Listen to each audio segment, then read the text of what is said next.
नमस्कार साथियों, एक और नए वीडियो में स्वागत करता हूं। तो साथियों, हम लोग इसमें साइंस के सेट 3 डिस्कस करने वाले हैं और सेट 1 और सेट 2 हम लोग डिस्कस कर चुके हैं। उसका लिंक डिस्क्रिप्शन में देख सकते हैं।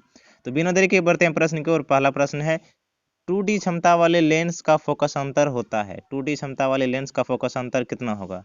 सही जवाब होगा इसका ऑप्शन नंबर बी, 30 सेंटीमीटर। कितना होगा? 30 सेंटीमीटर होगा। और अगला प्रश्न है, सरल सूक्ष्मदर्शी से किसका उपयोग होता है? सरल सूक्ष्मदर्शी में किसका उपयोग होता है? तो सही जवाब होगा इसका ऑप्शन नंबर डी, उत्तल लेंस। किसका प्रयोग होता है? उत्तल लेंस का ऑप्शन नंबर डी सही जवाब है। और अगला प्रश्न है, निर्गत किरण एवं अभिलंब के बीच के कोण को कहते हैं। निर्गत किरण एवं अभिलंब के बीच के कोण को कहते हैं। तो सही जवाब होगा इसका ऑप्शन नंबर बी, परावर्तन कोण। क्या कहते हैं? परावर्तन कोण कहते हैं। ऑप्शन नंबर बी सही जवाब है। अगला प्रश्न है, निकट दृष्टि दोष का निवारण किस लेंस से किया जाता है? तो सही जवाब होगा इसका ऑप्शन नंबर बी, अवतल लेंस से। निकट दृष्टि दोष का निवारण किस लेंस से किया जाता है? अवतल लेंस से किया जाता है। ऑप्शन नंबर बी सही जवाब है। और अगला प्रश्न है, एक एंगस्ट्रॉम का मान क्या होता है? ऑप्शन नंबर ए इस प्रश्न का सही जवाब। एक एंगस्ट्रॉम का मान कितना होता है? 10 पर पावर माइनस 10 मीटर होता है। तो ऑप्शन नंबर ए सही जवाब है। और अगला प्रश्न है, दृश्य प्रकाश में किस वर्ण का तरंग दैर्घ्य अधिकतम होता है? तो सही जवाब होगा इस प्रश्न का ऑप्शन नंबर बी, लाल। दृश्य प्रकाश में लाल रंग का तरंग दैर्घ्य सबसे ज्यादा होता है। तो ऑप्शन नंबर बी सही जवाब है। और अगला प्रश्न है, टंगस्टन निम्नलिखित में से किस ताप पर पिघलता है? टंगस्टन किस ताप पर पिघलता है? तो सही जवाब होगा इस प्रश्न का option number C, 3500 degree Celsius पर। और अगला सवाल है, ओम के नियम को परिभाषित करने में किनका मौन अचर रहता है? किनका मौन अचर रहता है? तो सही जवाब होगा इस प्रश्न का ऑप्शन नंबर सी, ताप। ओम के नियम में ताप जो है कि अचर रहता है। तो सही जवाब क्या होगा? ऑप्शन नंबर सी होगा। और अगला प्रश्न है, विद्युत शक्ति का मात्रक है। विद्युत शक्ति का मात्रक क्या होगा? तो सही जवाब होगा इसका ऑप्शन नंबर डी, वाट। विद्युत शक्ति का मात्रक क्या होता है? वाट होता है। और अगला प्रश्न है, डायनेमो से कैसी धारा प्राप्त होती है? डायनेमो से कैसी धारा प्राप्त होती है? तो सही जवाब होगा इसका ऑप्शन नंबर सी, दोनों। प्रत्यावर्ती धारा और दिष्ट धारा दोनों प्राप्त होती है डायनेमो से। तो ऑप्शन नंबर सी सही जवाब है। और अगला प्रश्न है, लघुपथन के समय परिपथ में विद्युत धारा का मान होता है। लघुपथन के समय परिपथ में विद्युत धारा का मान क्या होता है? सही जवाब होगा ऑप्शन नंबर सी, बहुत अधिक बढ़ जाता है। लघुपथन जब होता है तो उस समय परिपथ में विद्युत धारा का मान बहुत अधिक बढ़ जाता है। ऑप्शन नंबर सी सही जवाब है। और अगला प्रश्न है, ऊर्जा का पारंपरिक स्रोत है। ऊर्जा का पारंपरिक स्रोत है। तो सही जवाब होगा ऑप्शन नंबर ए, कोयला। ऊर्जा का पारंपरिक स्रोत क्या है? कोयला है। ऑप्शन नंबर ए सही जवाब है। और अगला प्रश्न है, गर्म जल प्राप्त करने के लिए हम सौर जल तापक का उपयोग किस दिन नहीं कर सकते हैं? तो सही जवाब होगा इस प्रश्न का ऑप्शन नंबर बी, बादलों वाले दिन। और अगला प्रश्न है, खाना बनाने में प्रयुक्त द्रवीभूत पेट्रोलियम गैस का मुख्य अवयव है। मुख्य अवयव क्या है उसका? तो सही जवाब होगा इस प्रश्न का ऑप्शन नंबर सी, ब्यूटेन।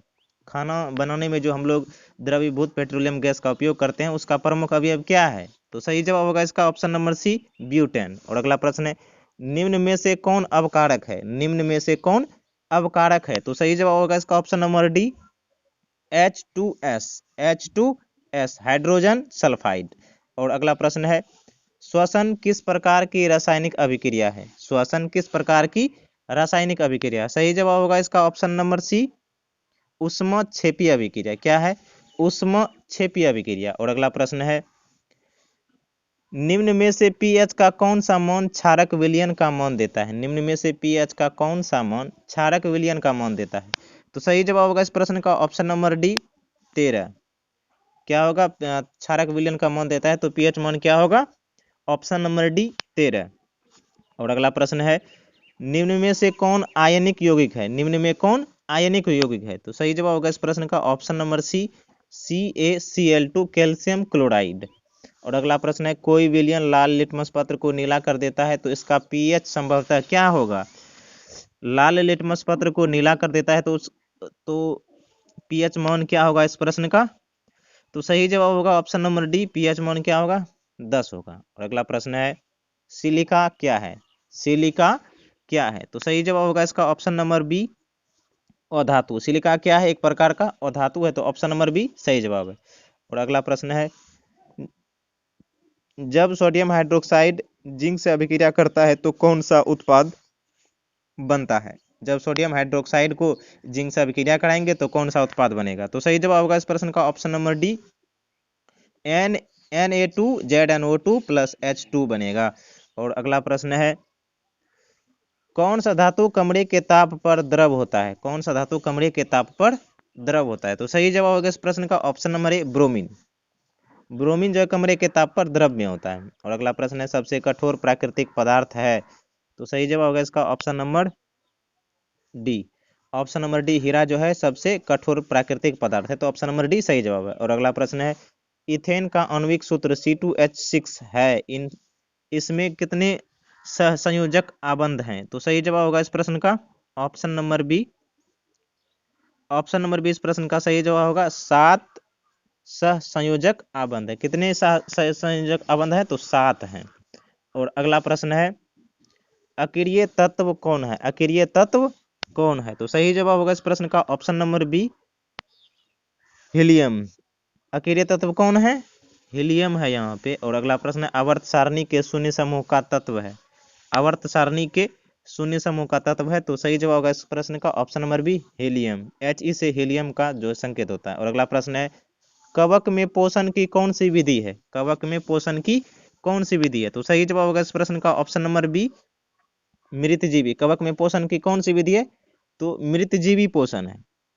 और अगला प्रश्न है, स्वपोषी पोषण के लिए आवश्यक है? स्वपोषी पोषण के लिए आवश्यक है, तो सही जवाब होगा इस प्रश्न का ऑप्शन नंबर डी, उपरोक्त सभी। क्लोरोफिल चाहिए, कार्बन डाइऑक्साइड तथा जल चाहिए और सूर्य का प्रकाश चाहिए। और अगला प्रश्न है, इथाइल अल्कोहल किस प्रकार के श्वसन में बनता है?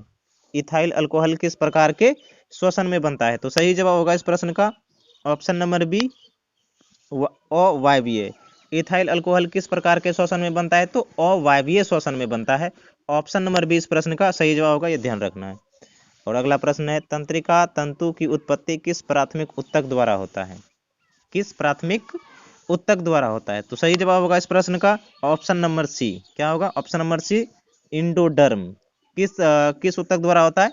इंडोडर्म ऊतक द्वारा होता है, तो ऑप्शन नंबर सी इस प्रश्न का सही जवाब है। और अगला प्रश्न है, इंसुलिन की कमी से होता है? तो इंसुलिन की कमी से क्या होता है? कौन सा रोग होता है? बताना फटाफट। इंसुलिन की कमी से कौन सा रोग होता है? तो सही जवाब होगा इसका ऑप्शन नंबर ए, मधुमेह। इंसुलिन की कमी से मधुमेह रोग होता है। और अगला प्रश्न है, रक्षी कोशिकाएं पाई जाती है? रक्षी कोशिकाएं पाई जाती है, तो सही जवाब होगा इस प्रश्न का ऑप्शन नंबर बी, पत्तियों में। रक्षी कोशिकाएं कहाँ पाई जाती है?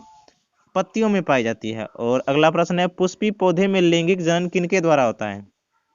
सही जवाब होगा इस प्रश्न का ऑप्शन नंबर सी, फूलों द्वारा। पुष्पी पौधे में लैंगिक जनन किसके द्वारा होता है? तो फूलों द्वारा होता है। ऑप्शन नंबर सी सही जवाब है। और अगला प्रश्न है, फूल में नर प्रजनन अंग हैं? तो सही जवाब होगा इसका ऑप्शन नंबर ए, पुंकेसर। क्या है?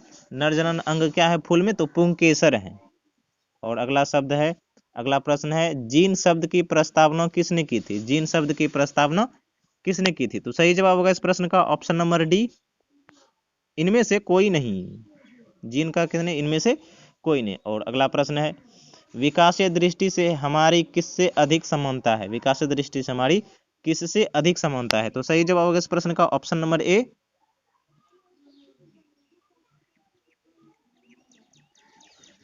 ऑप्शन नंबर बी इस प्रश्न का सही जवाब होगा, विकासीय दृष्टि से हमारी किससे अधिक समानता है? तो चिंपैंजी से समानता है। किससे? चिंपैंजी से समानता है। और अगला प्रश्न है, ओजोन परत पाई जाती है? ओजोन परत पाई जाती है, तो सही जवाब होगा इसका एक्सोस्फीयर में। ओजोन परत कहाँ पाई जाती है? एक्सोस्फीयर में। और अगला प्रश्न है, डेंगू उत्पन्न करने वाले मच्छर किस तरह के जल में रहता है? तो सही जवाब होगा इसका ऑप्शन नंबर बी, गंदा जल में। किस जल में रहता है? गंदा जल में। और वन संपदा एक उदाहरण है? वन संपदा का एक उदाहरण है, तो सही जवाब होगा इसका ऑप्शन नंबर सी, लकड़ी। वन से हमें लकड़ी प्राप्त होता है, ऑप्शन नंबर सी सही जवाब है। और अंतिम सवाल, निम्न में कौन सा जैव अनिम्नीकरण प्रदूषक है? जैव अनिम्नीकरण प्रदूषक है, तो सही जवाब होगा इसका ऑप्शन नंबर डी, कीटनाशी। जैव अनिम्नीकरण प्रदूषक कौन है? कीटनाशी है। तो हम लोग इसमें साइंस के महत्वपूर्ण प्रश्नों पे डिस्कस किए हैं। मिलते हैं इसी तरह के एक और नए वीडियो में, तब तक के लिए पढ़ते रहिए। जय हिंद, जय भारत, वंदे मातरम।